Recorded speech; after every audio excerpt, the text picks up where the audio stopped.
Catherine Lubochinski, bonjour. Bonjour. Alors qu'est-ce que la spéculation et peut-elle être utile?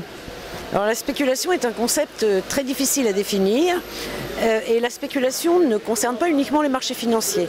Par exemple, Schiller définit la spéculation comme une épidémie sociale dont la contagion s'effectue par les prix.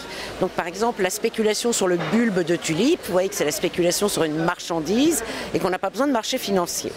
Maintenant, en ce qui concerne les marchés financiers, définir la spéculation, c'est pas simple. Alors on utilise la notion de risque, on dit que c'est une prise de risque, sauf que toute activité économique est une prise de risque. Quand une entreprise décide d'investir, c'est une prise de risque, elle n'est pas sûre de la rentabilité future.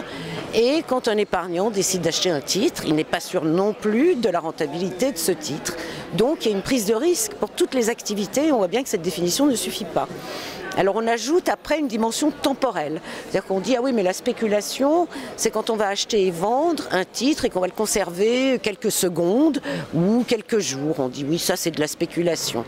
Maintenant on est bien d'accord, si quelqu'un achète un titre et le conserve quelques années, c'est de l'investissement financier.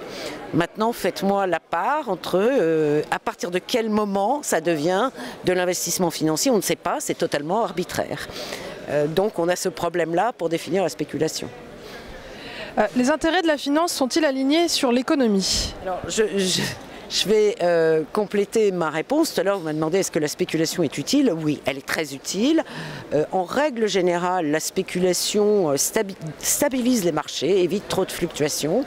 Mais ça, c'est en règle générale et c'est quand la spéculation n'est pas excessive. Parce que sinon, et s'il existe des agents non rationnels, comme il en existe beaucoup, évidemment la spéculation peut être déstabilisante. Le problème c'est qu'on ne peut pas définir la spéculation, on a encore plus de mal à définir la spéculation excessive et donc on a encore plus de mal à la réguler.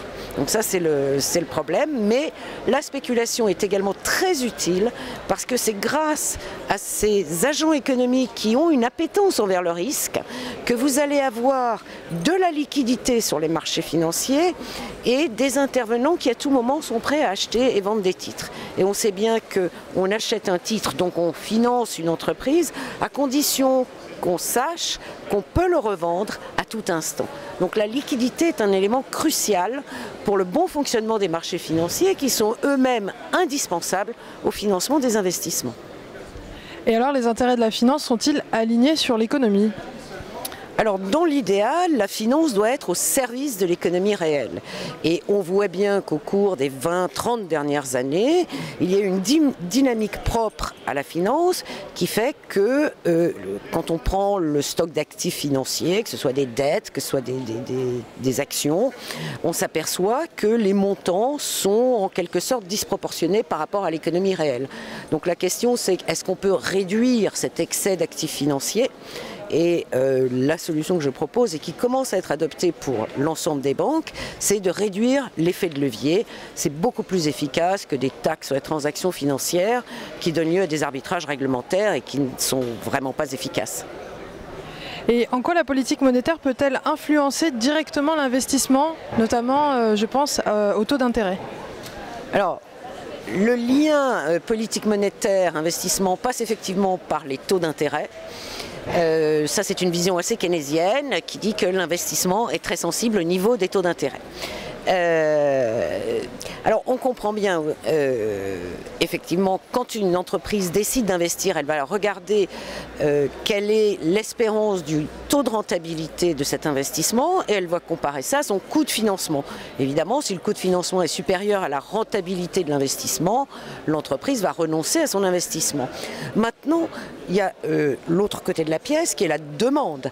Une entreprise ne va pas faire un investissement si elle sait qu'elle ne peut pas écouler sa demande. Donc il y a les deux aspects qu'il faut regarder et vous pouvez considérer la politique monétaire comme une ficelle sur laquelle par exemple on peut tirer pour ralentir l'activité économique quand il y a une surchauffe, entre autres trop d'investissements, mais c'est beaucoup plus difficile de pousser sur une ficelle et d'être efficace. Et en ce moment, c'est le problème des politiques monétaires qui sont très expansionnistes, c'est que le niveau extrêmement faible des taux d'intérêt ne suffit pas à relancer l'investissement puisque la demande n'est pas là. Catherine Lubochinski, merci beaucoup. Avec plaisir.